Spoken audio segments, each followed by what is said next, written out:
Bueno, chicos, lo más importante de este tema siempre es, este tema es fundamental por dos razones esenciales.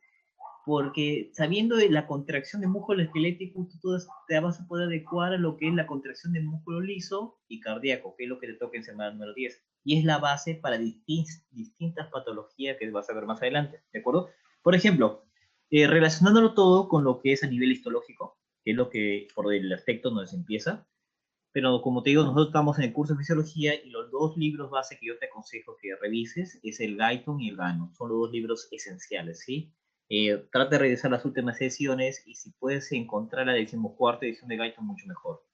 Ya, por ejemplo, aquí están desde la parte externa a la parte más pequeña, para la unidad estructural hasta la unidad funcional también de lo que es la contracción muscular, ¿de acuerdo? Si tú observas en el lado izquierdo de la pantalla, vas a observar exactamente un músculo relajado y un músculo contraído, ¿verdad? De que está relajado se va a contraer. Mira cómo cambia, ¿de acuerdo? Entonces, tú también observa la imagen de lado izquierdo, todo sigue relación. ¿Por qué? Porque va todo parte de un músculo esquelético que está envuelto por una membranita, ¿sí? Y, por ejemplo, te doy un adelantito pequeñito. Todo este aspecto que vamos a ir tocando tiene que ver con capas histológicas. Por ejemplo, el músculo esquelético está envuelto por un epimicio, ¿de acuerdo? Y así sucesivamente. En el caso se va disgregando y se convierte en un fascículo, algo más pequeño. El conjunto de fascículos es músculo esquelético, ¿de acuerdo?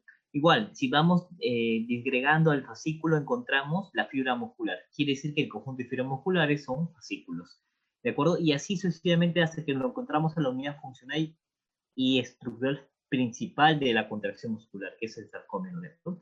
El número 5 esa, ¿de acuerdo? Entonces, el sarcómero es una unidad muscular que nos permite realizar la contracción en distintos momentos y en distintas acciones, ¿de acuerdo?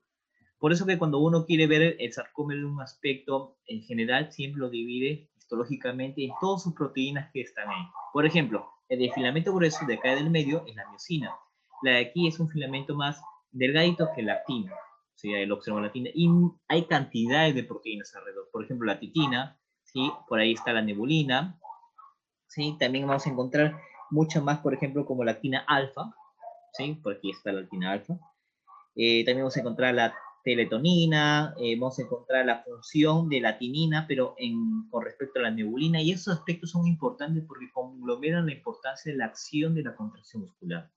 ¿De acuerdo? Entonces nunca te olvides, miosina, filamento grueso, actina, filamento delgado. Si eso te acuerdas, bacán. Y en base a eso vas a poder definir lo que es la zona, ¿sí? La zona clara y la zona oscura, la zona anisotrópica y la zona inosotrópica, la zona A y la zona I, que en clase ya bueno, iríamos a ver a qué se llama inosotrópica y a qué se llama anisotrópica, ¿de acuerdo? Observa, y aquí abarca la zona o la banda A, ¿de acuerdo? Y acá hay muchas más divisiones. Por ejemplo, tenemos una banda H que no lo muestran en la imagen, no lo señalan, pero está en la imagen. Una banda H, también encontramos proteína C, encontramos miomesina, encontramos proteína M, encontramos oscurina, cosas puntuales que te pueden preguntar en el examen, ¿de acuerdo? Y date cuenta de una pregunta que también va a ser en el examen es la diferencia entre relajación y contracción. ¿Qué banda desaparece y qué banda se persiste? Por ejemplo, si tú observas así de forma general nada más, de forma general vas a observar que hay una banda que va a persistir y hay una banda que va a desaparecer. Si nosotros vamos especificando por aquí, justamente donde estoy señalando, hay una banda H, ¿de acuerdo? Y esta banda H involucra un montón de estructuras que puede disminuir o puede aumentar dependiendo si es relajación o contracción. Lo importante es que tú te aprendas la banda A y la banda E, ¿de acuerdo? Y si tú te sabes quiénes lo conforman esas bandas, mucho mejor. Por ejemplo, así nomás de forma sencilla, ¿quiénes conforman la banda I? La banda I va a conformarlo las bandas de actina, las proteínas actinas, ¿sí? Exactamente, ¿cierto? Muy bien. Súper sencillo, ¿verdad?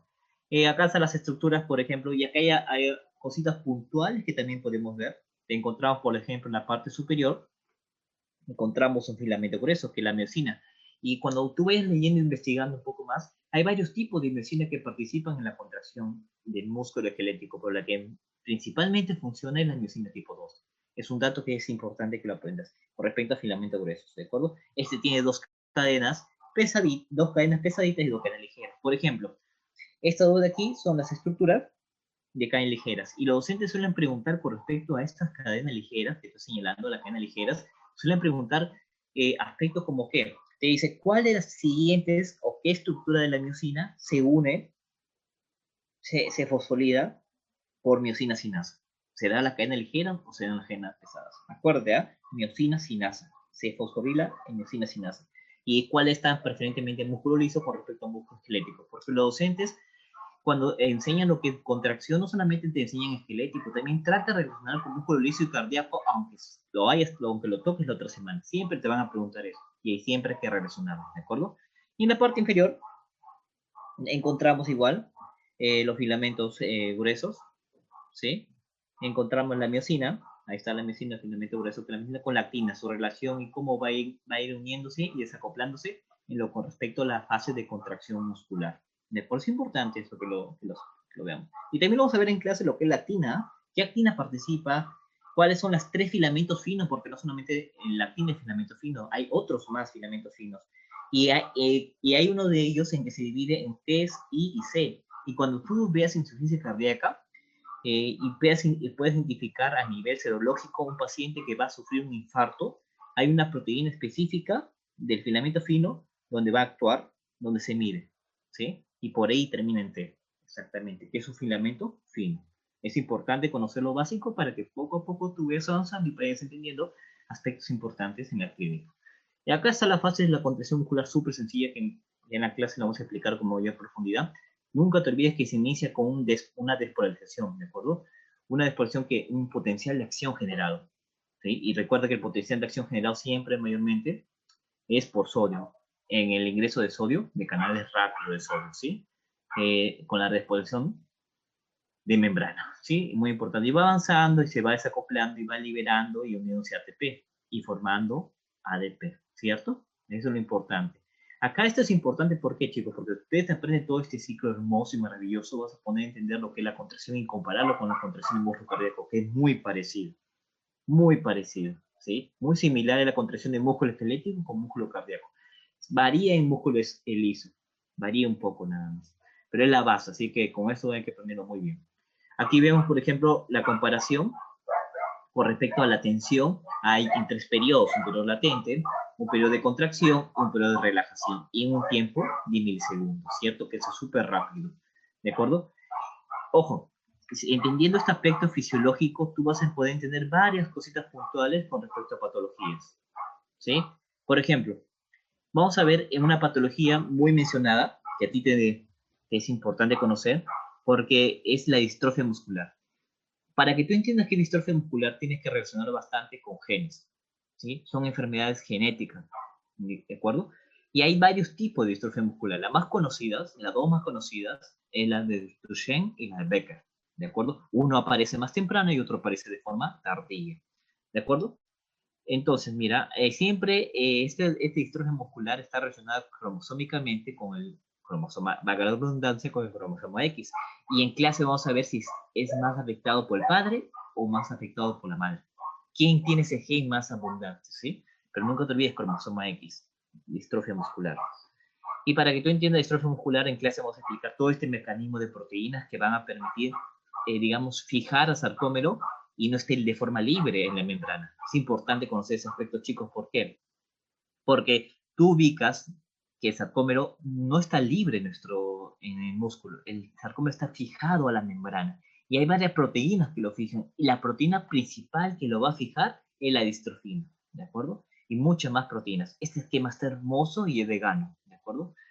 Es vegano en la 25ª edición. Es hermosa esta parte, ¿sí? Y hay mucho más proteínas. Por ejemplo, si tú quieres investigar un poco más, está la merosina, fueron por aquí la merosina. Vamos a ver estructuras como los distroglucanos, la disintrofina, son estructuras muy importantes que cuando se afectan genéticamente van a formar distintos tipos de distrofia muscular. Pero si hablamos de distrofia muscular de Duchenne y de Becker, hablamos de distrofina, ¿sí? Esta proteína que va a unir a lo que es este conglomerado de estructuras que vamos a explicar en clase, tiene que ver con la alteración de las enfermedades de distrofia muscular, ¿de acuerdo?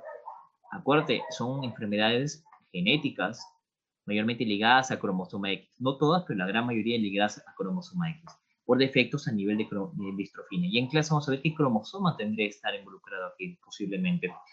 Aquí, por ejemplo, observamos varios aspectos fundamentales de distrofia muscular, ¿sí? Este, por ejemplo, es una distrofia muscular de Duchenne, ¿sí? Esta, por ejemplo, tiene características. Conforme la persona va aumentando, ya se va manifestando. Por ejemplo, en un rango de mayor o menor de 5 años comienza a manifestarse, ¿cierto? Vemos, por ejemplo, que a nivel de las rodillas se doblan hacia atrás y no pueden sostener el peso.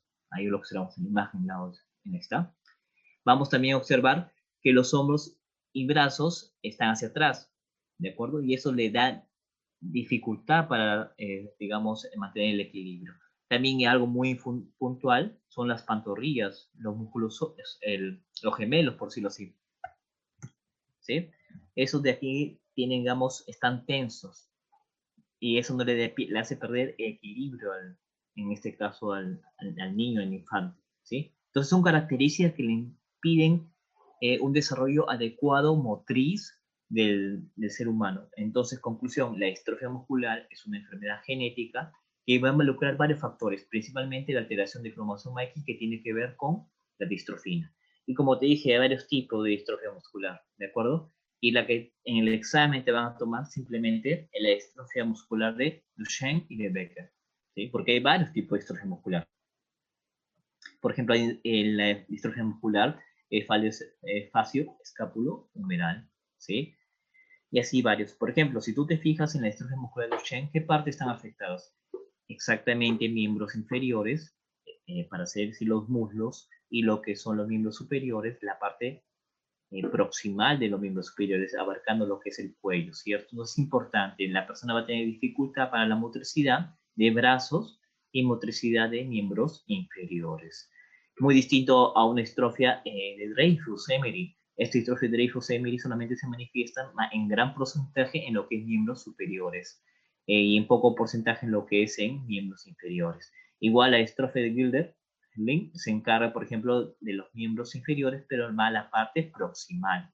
Y muy parecido a los miembros superiores con respecto a la distrofia de Duchenne o de Becker. ¿Sí? Por ejemplo, la que te acabo de mencionar, la distrofia muscular facio-escapular, ahí se relaciona, por ejemplo, con una parte de lo que son la expresión de músculos faciales.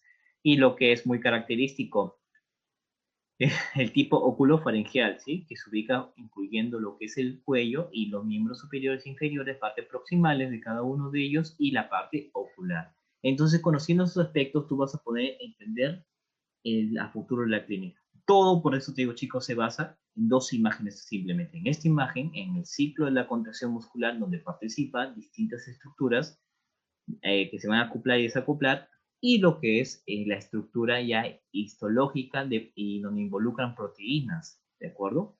Que van a estar, por ejemplo, como te dije, la distrofina, nunca te olvides, va a fijar, y la sintrofina va a adherir prácticamente, a ayudarse a lo que se pueda sujetar en términos coloquiales, todo el conglomerado del sarcómero en el aspecto de membrana plasmática muscular. Ajá. Y en clase ya vamos a ver de forma más precisa todos estos mecanismos, ¿sí? Y vamos a ir disgregando cada uno de estos. Por ejemplo, como te dije, el músculo esquelético no está, digamos, así libre. El músculo esquelético está envuelto por un epimicio, ¿sí? Y es tejido conjuntivo que lo rodea, conjuntivo denso, ¿sí? Tejido conectivo denso es importante. Los fascículos, por ejemplo, están envueltos con un perimicio y así sucesivamente. Lo importante es que vas a seguir integrando parte por parte para que tú puedas conglomerar a nivel de sarcómero también las estructuras que están participando, la titina, la nebulina, ¿de acuerdo? Esos aspectos importantísimos. En el examen yo me acuerdo que había una pregunta que era sobre la titina y sobre la nebulina en el examen del ciclo pasado, así que es importante conocer las funciones de eso.